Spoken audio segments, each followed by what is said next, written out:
Morning, everyone. I call the Planning and Economic Development Committee to order at 11 o'clock on August 19th. Will the clerk please call the roll? Legislator Knapp? Here. Harrison? Here. Meeker? Here. Brown? Here. Chairperson? Here. Thank you. So the first order of business is the approval of the minutes of the previous meeting. Are there any objections to the previous minutes? Okay, seeing none, the minutes are approved. Okay. We have on our agenda today is Billy Barlow, our new Deputy County Executive for Economic Development, here to give us a brief introduction. So good morning and welcome to Onondaga County. Well, thank you. I appreciate it. It's great to be here. It's my first time in these chambers, so it's quite impressive. But my name is Billy Barlow. Most of you I've met and have worked with in some degree. Most know me as former mayor of Oswego. And then following that, I did a brief stint, about a 4-year stint with Oswego Health, working in a leadership position in healthcare. So, and then I was approached with the opportunity to come here to Onondaga County, which was a great opportunity given all the positive developments happening here in the county. So I'm also the newest, maybe one of the newest residents of the town of Cicero, moving to Cicero. So getting to know the area, living here, working here, and enjoying my time so far. So I started, obviously, new deputy county executive to County Executive McMahon, also executive director of OSIDA. Started in early July, so I've been here about a month and a half. This will be my 3rd week since Mr. Petrovich retired, which is who I'm replacing. So obviously big shoes to fill, but we did have what I thought was a productive transition period. The offices I oversee have great staffs who've welcomed me with open arms and have helped get me up to speed on the many successes, issues, and challenges we'll face agency. So I'm looking forward to working with all the folks in this room and the community to tackle those issues. Obviously, Micron has been at the forefront of our focus. I've been joining calls with Micron to understand, of course, watching from afar was a little hard to take in the scope of the entire project, but definitely got my arms around that. So that's keeping us busy. Supply chain companies obviously are looking to locate here in Onondaga County, some as close to Micron as they can be, and others can be further away. So we're coordinating with them and trying to promote our community to make them feel comfortable to locate here. Those conversations are going quite well. And then I realized there's still some other areas outside of the Micron realm we need to work on. I think housing is definitely on the mind of the county executive. He's made that clear that we need to get to work on more housing for those who will move here from Micron and those who already live here in the community. And I understand the Chairwoman Watts in the county legislature, it's a top priority of theirs as well. And we've had some meetings and discussions about that. Some more discussions, I understand, will take place here later today. So I know OSIDA and our Economic Development Department looks forward to participating in those discussions and getting those projects off the ground. I know that there's many more projects outside of the 2 top priorities we just mentioned, but looking forward to get to work. I appreciate the opportunity to be here today and to serve the people of Onondaga County, and I'm thankful for the warm welcome I've received so far. So thank you very much. Thank you. Do you have any questions? Go ahead, Legislator. I want to jump, Greg. Thank you for coming here. I am excited just the potential you represent gives me hope. My question is about like the Inner Harbor area. There's a lot of different things happening over there. I want to know if there's like a plan or a vision, or like where do we see that in 10 years? Like, have we thought that far? Yeah, so the Inner Harbor has definitely come up in several conversations. Are you familiar with the Achieve grant application we just recently submitted? Sort of. All right, well, what I'll do is I will send you that application now that we've submitted. Onondaga County's partnered with City of Syracuse to put forth that submission. It also includes some surrounding counties, so it's quite a comprehensive vision, but our local focus was the Inner Harbor with some projects. So there's some housing mixed in there, some recreational opportunities that I can get you up to speed on that application, but we definitely have a comprehensive plan for that area. It's in, like, the grant outlines that plan? Yep. Okay, Yeah, there's renderings included, and yep. thank you. Legislator Erickson? Nope, you're all set. And, oh, go ahead. Thank you. Mr. Barlow, thank you for joining us here in Onondaga County. Is that better, Legislator Romeo? Thank you. Thank you for joining us here today, and thank you for joining us in Onondaga County. I've had the privilege at one point in life to reside in Oswego before you were mayor. My wife still works in Oswego. I frequent Oswego often. And to see some of the changes that came under your belt are nothing short of tremendous.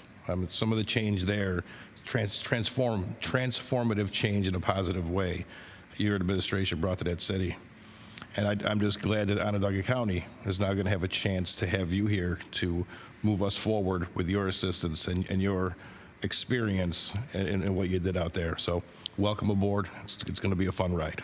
Oh, thank you. I appreciate that. I try not to celebrate past success too much because we have so much work to do, but I will say if you look at the challenges we faced in Oswego and how we executed those challenges, it's eerily similar to some of the challenges and success that Onondaga is currently going through. If you look at Plan Onondaga, you can see the parallels between the two communities. And we had some great success with the state's help with grant funding to bring affordable housing to Oswego, market rate housing to Oswego, plenty of waterfront development, and some downtown revitalization among some other successes. So look forward to replicating that success here. It'll certainly be a team effort, and I look forward to working with our departments and the legislature on accomplishing those.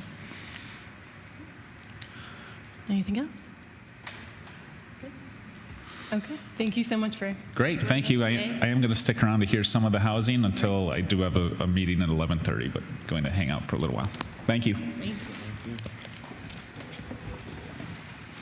Okay, next we have members of the Housing Transportation Citizen Advisory Board with us today to discuss their recommendations for how Onondaga County can help address our current housing crisis. And Chairwoman Watts will first provide us with an update of activities that we have been doing and introduce our recommendations. Chair up here. And yeah. We need one more chair. Do you want to move? Great. I think Jared can hop in right here and we'll be good. Good afternoon, everyone. All right. Or maybe Mike, okay, thank you. All right, so I want to do just a brief history review in terms of where we're at with this Housing and Transportation Citizen Advisory Board and kind of land us to today and chat about what we've been up to. So as you all may remember, back early in the year, we established a ad hoc committee of the Legislature, the Housing and Transportation Citizen Advisory Board, that was established and then followed up by a series of community engagement that then formed the Citizen Advisory Board. We started off with the Municipal Housing Summit that I think everyone, Legislator Meeker, were you present at that? I think you were there as well, right? I think everybody at the table was at least there for a minute. I was there for not the entirety, but I was there. Yes, yes. So we had a lot of really great discussions at those tables about what the municipalities need. So just as a brief reminder, housing in New York State has municipal home rule at play. And so a very large amount of the decisions that are related to zoning codes, which then equals density, opportunity for housing, et cetera, falls at the most localized level. And then a good deal of the funding and kind of overarching laws that govern housing take place at the state. And so the county has this really unique space when it comes to housing where we're kind of like don't have very much authority, but I think we have a lot of opportunity for influence, and we need to play our important role, especially when it comes to a regional perspective as it relates to housing. And you just can't see housing if you don't think regional. That's not really possible. And so we set up these conversations with the municipalities around what their pain points were, what they would like to see the county do. We followed that up with 6 different community listening sessions that, again, most of you were at least one of. Those were one in the city, 5 outside of it. And then we launched the Citizen Advisory Board, which has been an ever amorphous group of people, to include even up to this week, just kind of adding some folks for different perspectives and voices in different conversations. Got some of my colleagues here. Darrell Buckingham has been co-chair with me on that effort through this process. And so we're bringing us to today in some of our draft proposals. So I want to underscore the word draft. The community meeting is going to be held on September 1st at Inspire Innovation Lab. That is going to be an open house style meeting where we are going to have a bit more formalized versions of the final draft proposals. This advisory board is bringing the draft proposals to the legislature and to the county executive, essentially, in terms of what they believe from all their backgrounds, insights, the communities, voices, et cetera, believe that the county should and could do to play its unique role as it relates to housing. So those proposals will be coming on September 1st, but as this committee was instrumental in setting up the ad hoc advisory board, we wanted to come back here first before we go to the public to just talk about some of those soft ideas. So I'm going to start us off we have 4 task forces ultimately that landed. 2 of them, we had 5, 2 of them merged. And so we're going to go through task force by task force in terms of their piece of the proposal. This is kind of a umbrella proposal that has 4 different key elements to it. And so the first group has to do with housing supply and development, right? So the studies show that we need approximately 3,000 units per year. It's like 1,200 per year over a 20-year period in the 6-county area, but when we need to front load that. And so for the next 10 years, we need approximately 3,000 or just shy of that units per year for the next 10 years to be built in the 6-county area. Now, obviously, 6-county area means not all Onondaga County, but we know that a good deal of that will need to be built, and we want it to be built because we want to benefit from the opportunity that is coming to our area. And so in the need for that supply, we also know that our current supply is low. We have homelessness on the rise. We have a lot of different units that have gone offline for a variety of reasons over just the last couple of years in an already thinly stretched housing supply market in our county.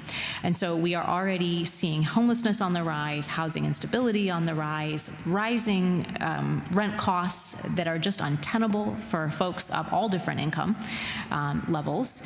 And the vulnerable are being made more vulnerable in the midst of these changes. And we're expecting more people to move to the area, right? So we're expecting to need more supply.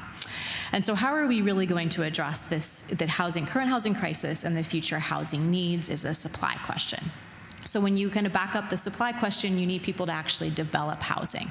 And so that is where the first group focused on housing supply and development and then merged together with funding and incentives because that conversation basically cannot be separated from one another.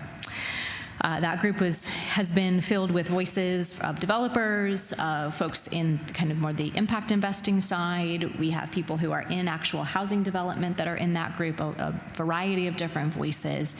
And their proposal is going to be that we put forward a 0 to low interest revolving loan fund to be housed at an LDC that would be a brand new LDC that would be formulated by the legislature and the county executive in partnership that would be focused wholly and fully on addressing the housing needs of Onondaga County.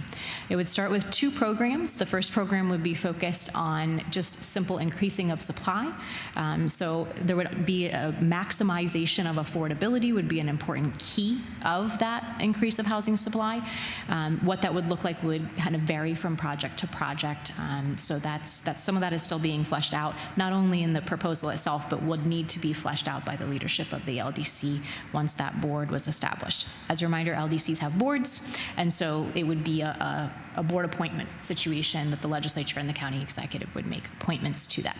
The second program would be more wholly focused on our local ownership. So we know that we need to address the housing stock that we have right now. We need to stabilize it, and we also need to have some key focus on local ownership. Otherwise, I personally have it keeps me up at night, the displacement numbers that I'm concerned about for our community. As more people come in, we already have low units. We know that those who are working families, a lot of folks are staged in a place where they're going to get displaced if we do not do something intentional about it. And so the second program is going to be focused around local ownership, building capacity, equitable access, BIPAC developers, things of that, like these really important pieces, especially in the economic realities, the racialized economic realities included that exist within Onondaga County. So these are the two programs that this group is going to be proposing within this LDC and this investment. I'm not going to put out numbers quite yet because we're still in negotiations, but significant investment coming down as a one-time investment from kind of probably an executive initiative piece to be able to put that forward in tandem with our budget this year is what we will be proposing. So that fund is looking to get set up to be able to increase supply. One other thing that I want to augment before we move on to my colleagues and their pieces of this and the other task forces is the ability for that to be augmented. So by setting up an LDC, the county becomes a seed investor, but it also opens up the opportunity for other investment. And so New York State has some funding that we're hoping to be able to bring to bear in partnership with our state representatives that might be able to augment and make the numbers pencil easier. Additionally, it invites impact investors. So recently we had some folks from the all different impact investors from New York City and from the state at large and from the national context that came in to meet with a number of different stakeholders from our area. They're keenly interested in investing in these things in our community. So these are not speculators coming in. These are folks who want to ensure that the people in our community do not get displaced and that they have access to the resources that they need to be able to do that. And so setting up this LDC will be able to invite not the speculators, but the impact investors to ensure that this community change we're about to undergo and the housing needs that are related to it have the resources that they need to really meet the moment that for our people that already call Onondaga County home. And so that will hopefully augment, the dream would be that whatever the county's investment is, it gets at least doubled by impact investment and state investment coming to bear. But us being the first to kind of pony up, it has a really huge impact in terms of drawing in that investment. So then the money's in and we've got it theoretically, right? That moves forward. Well, where can we build? And so those are the other three task forces have been focused on three areas. And the first one is the where can we build, the zoning and policy reform, and what we need to do to ensure that the housing can end up in all different communities in our area. So I'm going to pass it to my colleague Jared here to speak to that task force's work. Okay, thank you. There we go. Okay, thanks. So we had a pretty, I wouldn't say the easiest task, but it was the work that went into Plan On and the comprehensive plan for Plan Onondaga, and specifically the strong centers that are outlined in that plan. So just quickly, my background, my day job is I do the Director of Planning and Research for Center State. So a lot of my work in the last few years has focused on a lot of the housing constraints that Chairwoman Watts was just discussing.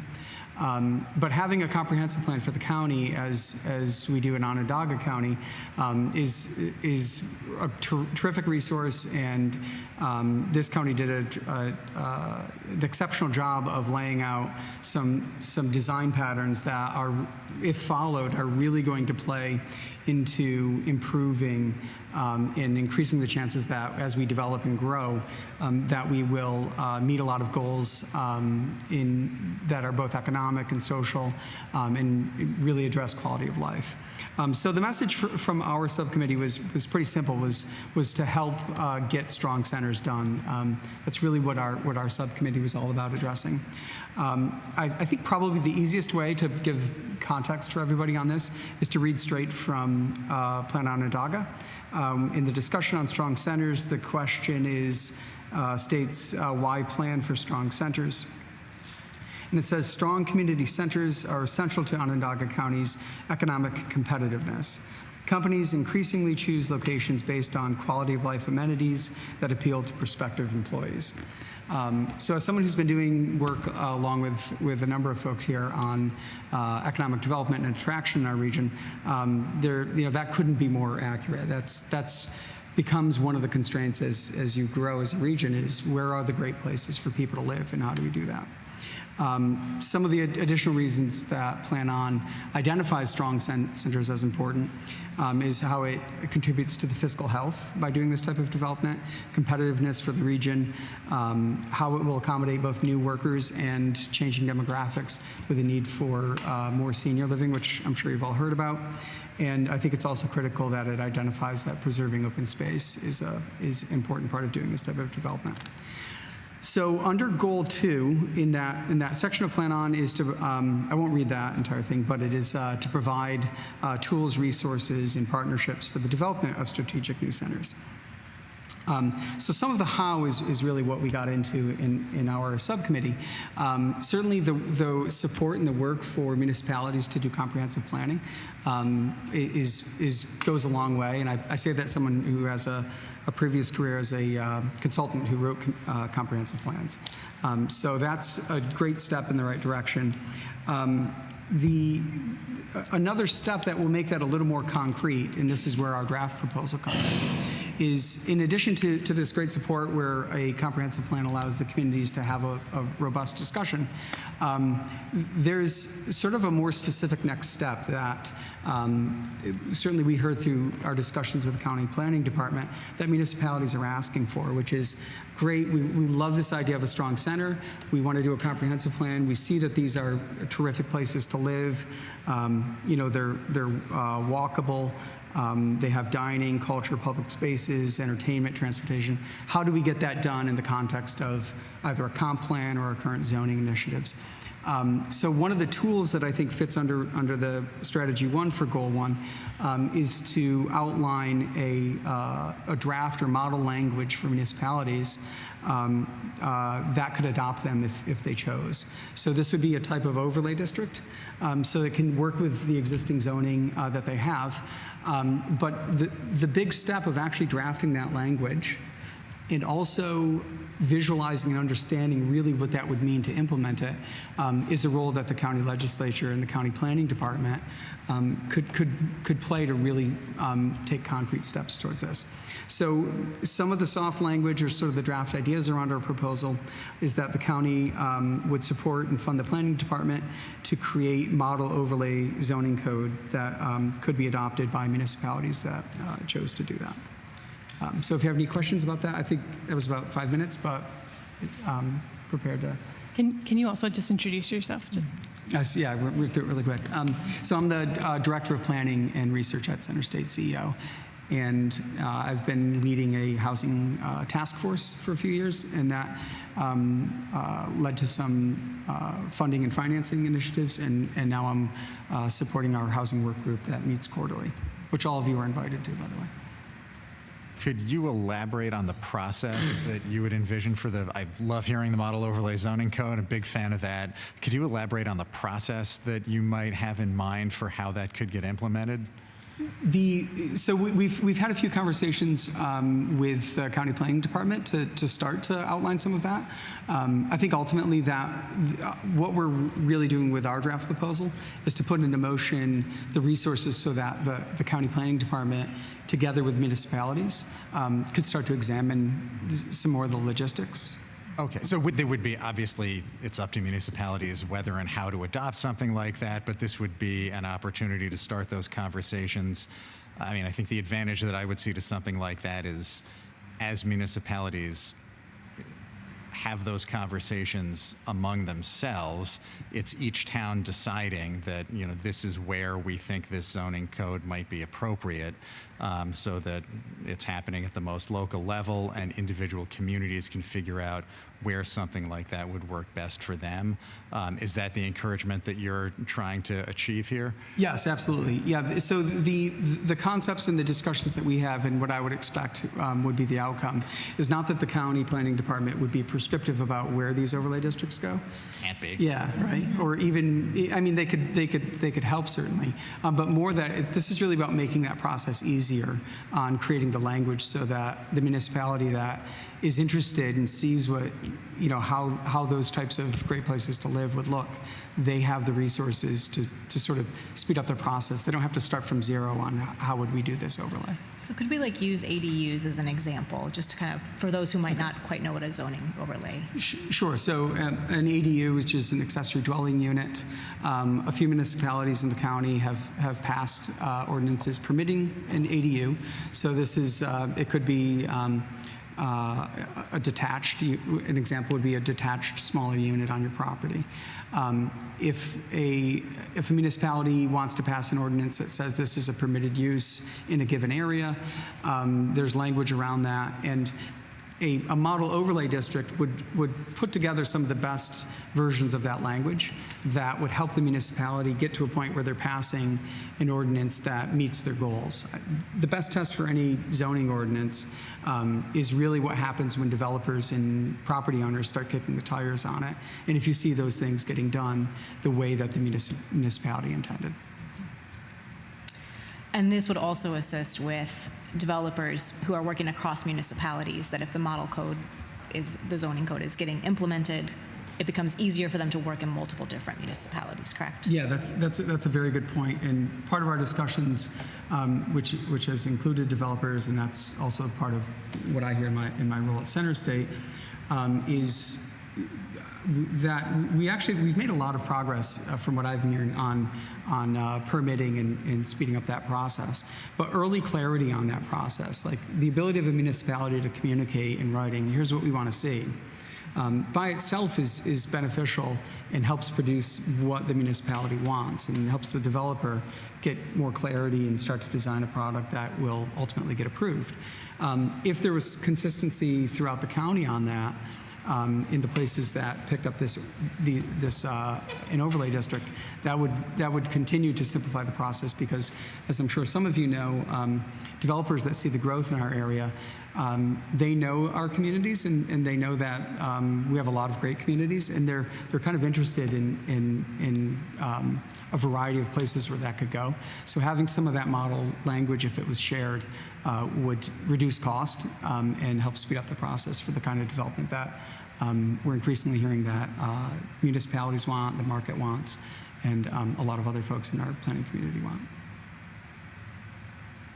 Any other questions on that?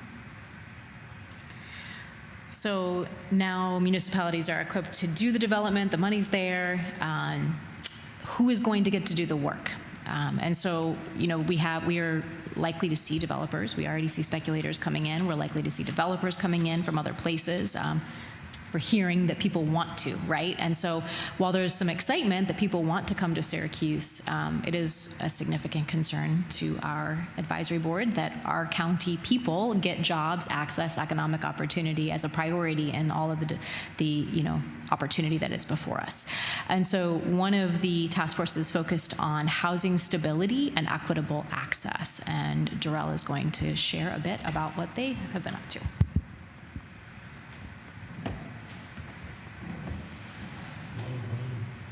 Hello. There we go. All right, I'm a recovering DJ. I should know how to work microphones. Thanks for the time to just really talk about some of the really great ideas that have been shared. So I'm Darrell Buckingham. I serve as the Senior Program Officer for Strategic Initiatives with the Central New York Community Foundation, but I also, of course, serve as the co-chair with Nicole, which mostly means me just getting out of the way most of the time. But as it relates to our particular committee, the Housing Stability and Equitable Access, I think the thing that stood out most for our particular committee is that we recognize that although we have all these great ideas and things that we want to accomplish, it is going to be a multi-year process. But we're most concerned about year one because when we talk about equity and stability, it's important that we make sure that we are getting residents involved, right? That we are also looking out for residents, preventing displacement, getting their ideas around what affordable and safe housing looks like.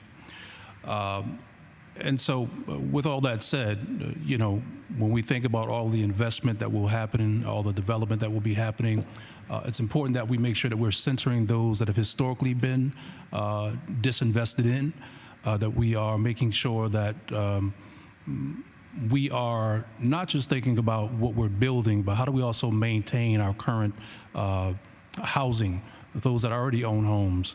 How do we also tap into our current workforce development infrastructure, right? We don't want to recreate some things. We have a lot of great partners locally that are doing great work. We want to tap into those pipelines, whether it's On-Ramp, Jubilee Homes, SUNY EOC, whoever. So I'll read just a little bit from our proposal. It is vast, and so I'll do my best to condense some of those really exciting and great ideas. But I'll condense it mostly to year one. I think the goal is really to protect, prepare, and get participation from residents. Now, when we say protect, right, what we're talking about is kind of launching this reinvestment into folks' homes and neighborhoods. Also providing a level of education, financial literacy. What does home ownership look like for some people, right? There's folks that currently own homes that just want to make sure that their homes are properly repaired and safe to live in. There are folks that have aspiration to own homes. We want to make sure we're giving them proper education and setting them up to win. That's where kind of the train, build, own model comes into effect. That is the long-term goal for this particular committee, because we do want to invest in those. They're already small contractors. There's folks that have skill or want to learn the skill, right? So they have an opportunity to just train, to then move to building homes or repairing homes, but also now home ownership, right, for those that have that aspiration.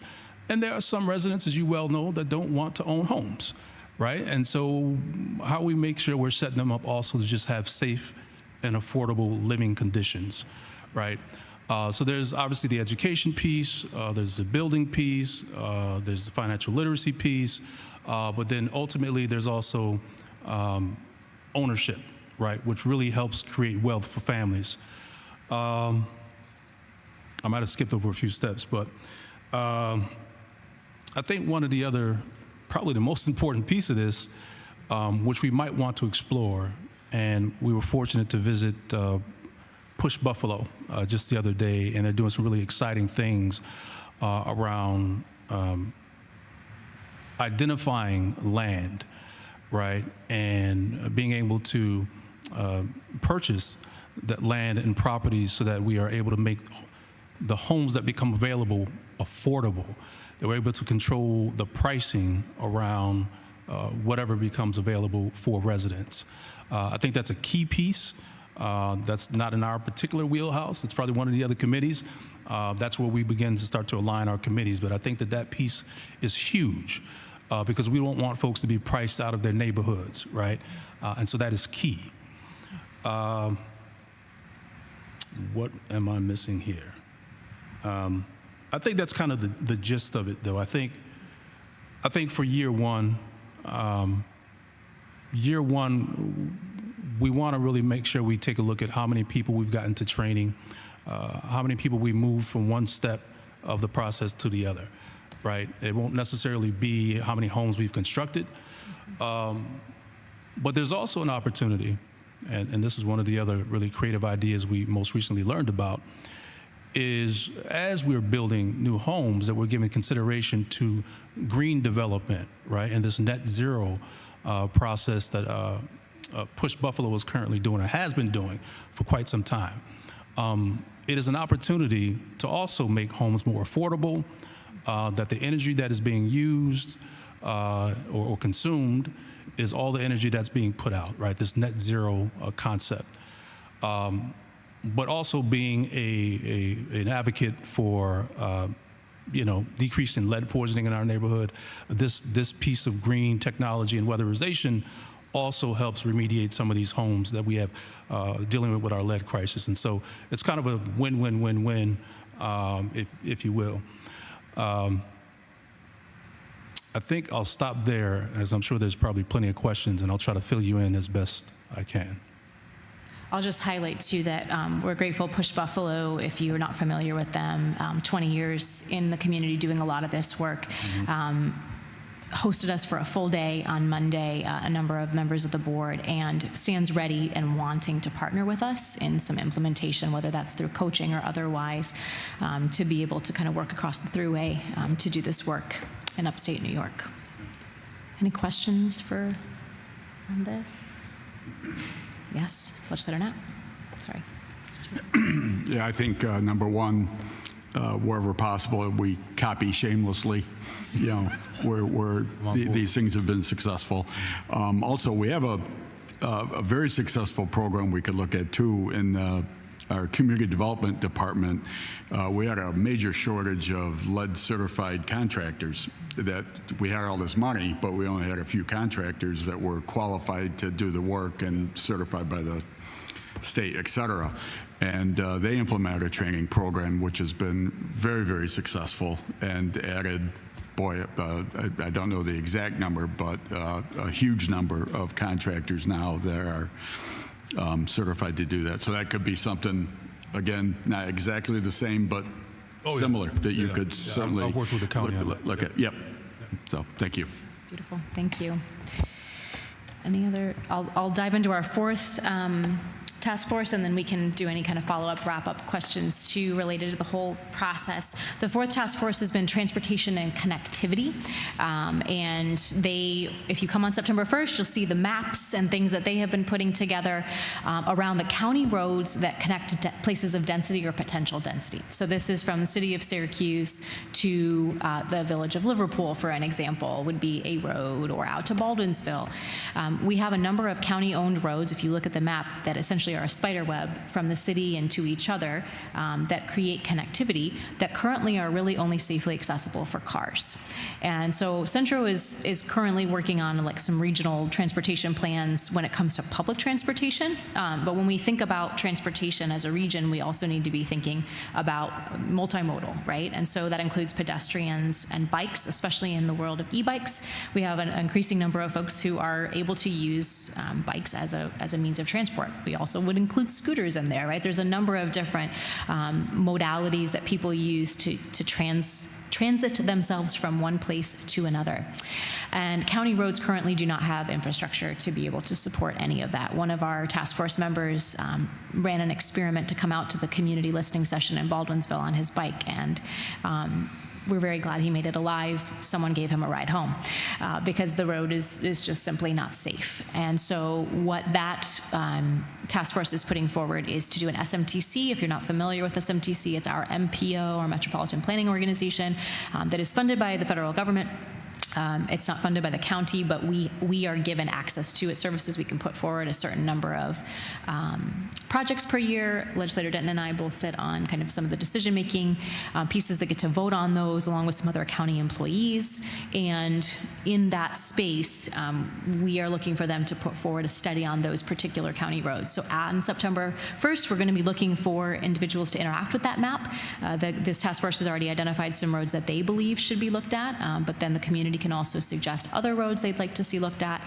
And the idea is for the SMTC folks to put forward what it would take, what the viability factor is to use the current right-of-way to be able to provide access, safe access for bikes and pedestrians in addition to cars on our county roadways, and that then also that we as a legislature would adopt a standard that we would only approve funding, whether that's bonding, budgetarily, or otherwise, that might come to us related to these county projects if and when complete streets, which is making space for everyone on the roadway, to be able to be implemented. And so we would prioritize that taking place on our county roads that are connecting density. So that is what that task force is proposing as well. So just to recap, the big picture here, we're looking to essentially address the housing crisis of today and the housing needs of the future. What does it look like for the county to play its unique role? We're putting forward this proposal to say that we would like to set up this LDC that would house the zero to low interest revolving loan fund that would be able to be available to developers of all shapes and sizes, including subprimes, to be able to access these resources that are needed to make it work, that we are ensuring that we are working with our municipalities to be able to make it as easy as possible for them to build the density and the types of housing that they want to see in their local municipality, providing zoning code or model code and zoning.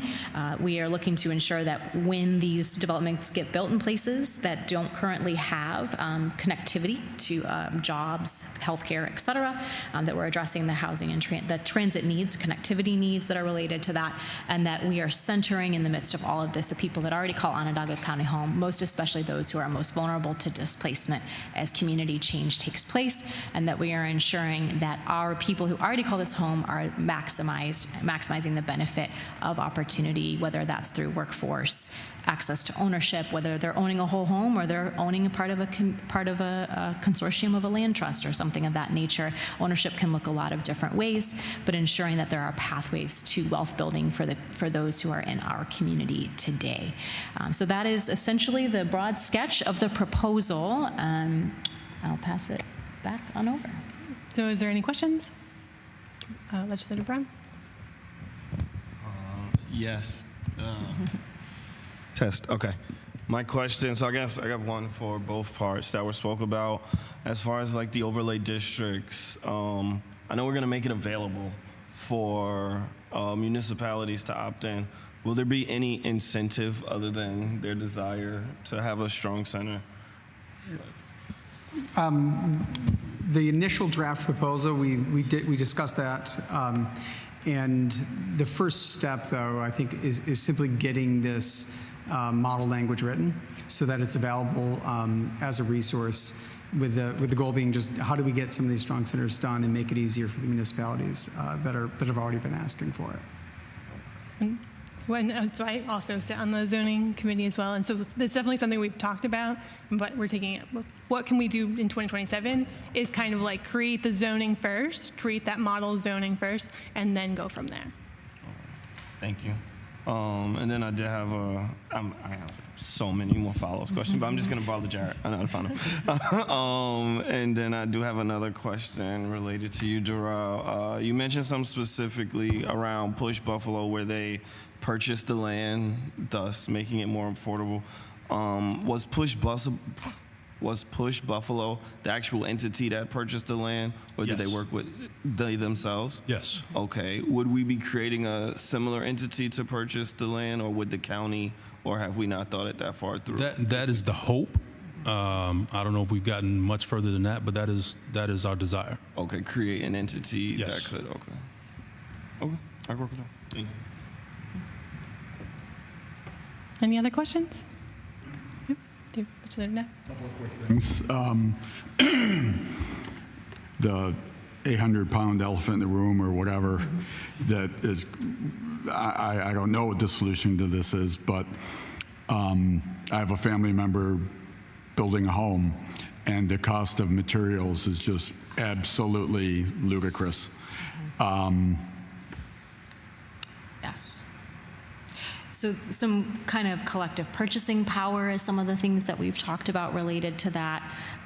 Some of the grants funds to come alongside. So I mentioned in the beginning that by setting up the LDC, we can not only create the revolving loan fund, but we also can bring in some grants dollars. That's not a very sustainable model. We all know that, right? And so the LDC could house different programs, including collective purchasing power, to be able to get supplies at lower cost, et cetera. Could be some of the tools that that's what's exciting about setting up the LDC, is it can create a whole swath of tools that really are made readily available to solve for some of these problems. Also, any discussion about infill construction. We've got a lot of vacant lots, not just, certainly in the city that we all know about, but, in other developments too that would be prime targets. Again, it's more onesie twosie, but they certainly add up. And that's part of that second funds kind of, so we look at housing, there's obviously a whole bunch of different types of housing, but you've got new build housing, especially like large structure units, apartment buildings, condo buildings, et cetera. But then you have modular is an increasing opportunity, and there's some people actively exploring the modular option here locally. And so seeing that as a especially strong potential when it comes to infill. The ADUs that Jared was mentioned, that overlay is another option around some of the infill potential that's there. And then we also have, light rehab and then like a land bank gut rehab kind of options that we are trying within this to ensure that all four can be addressed. Yeah. I mean, the great thing with infill is the utilities, everything's already right there. Yes. So there's no extra costs for trying to bring it in or anything like that. So lots of advantages there. So thank you. Any other questions?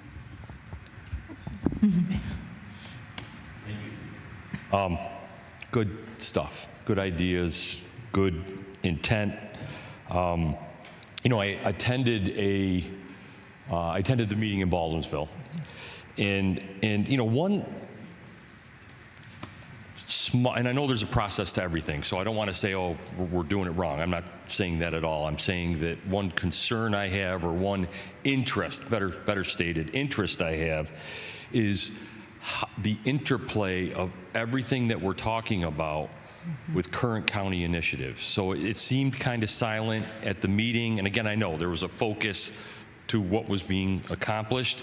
The purpose of my comment here is just to kind of, I want to understand how this initiative plays with initiatives that are already in play. We don't seem to be talking about them. 32 million for housing incentives. I know that's kind of a different track.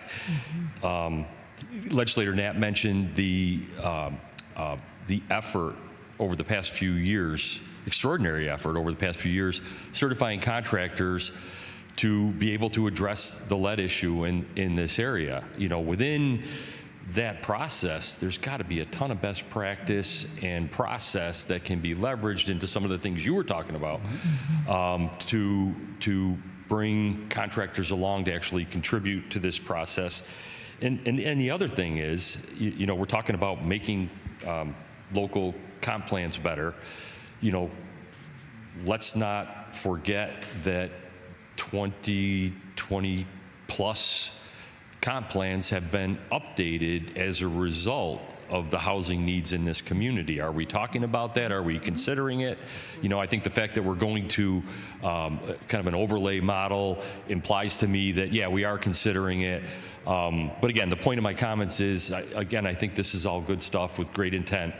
But I just encourage some synergy with, not to say that you're not, but that there's some synergy with the efforts that the county strategically is kind of employing already, rather than something that may kind of go in a different direction and leave us with something that perhaps is a little either competitive or counterproductive. I don't want to see that happen. This is good stuff, and I think the more we're synced up, the better this will be. Thank you. And thank you for bringing it up, because actually it's been very intentionally done together, and I didn't highlight that, and we should be highlighting that. So Troy Wapner, who's sitting over here, has been a very active, he showed up at every municipal session, every community listening session. I think every advisory board meeting we've had, has been very engaged. His runs point on the comp plans that you referred, is in the department that deals with the OCHIP monies, has been adjacent to some of the lead work, and so certainly all of that has been part of this conversation. This is like what isn't being done yet that we can do, but those things being integrated. We met with the county executive about halfway through this process, with some of the folks on the advisory board, and I think there's some opportunity, if this LDC stands up and is successful, for it to actually be able to house some of those programs as some of the tools, and be even more effective than they already are. So there's definitely been those conversations, will continue to be those conversations, and it's necessary for it to be successful. Thanks. I just wanted to be part of the conversation. Yeah, I appreciate it. Yep, good highlight. Any other questions? Okay, great. Let's make sure we talk about September 1st, the open house. If you want to. Yep, so I mentioned it on the front end. I'll mention it again, September 1st at 5:30 p.m. at the Inspire Innovation Lab. It's going to be an open house style presentation of this to the public. We want as many people from the public to come out and to see this. This is for the entire county, so, you know, up in, if it's, whether it's Clay, Lafayette, you know, these are folks that you all were with in some of these listening sessions. If they signed in on the sign-in sheets, they're going to be invited, but encourage you to, you know, anyone that you think wants to be in this. The point of that gathering is to poke holes and ask questions before we move forward. It's a testing phase, and so these are draft proposals, and so we welcome the opportunity for community members to engage with this and say what they think is in fact helpful and what they would like to see change. Okay, great. I think we're all, if there's no other questions, then no other business. Okay, thank you so much for all your work. Thank you. Okay, with that, can I get a motion to adjourn the meeting? Legislative and second by Meeker. Okay, all in favor? Great. And motion carries, and the meeting is adjourned at 11:49.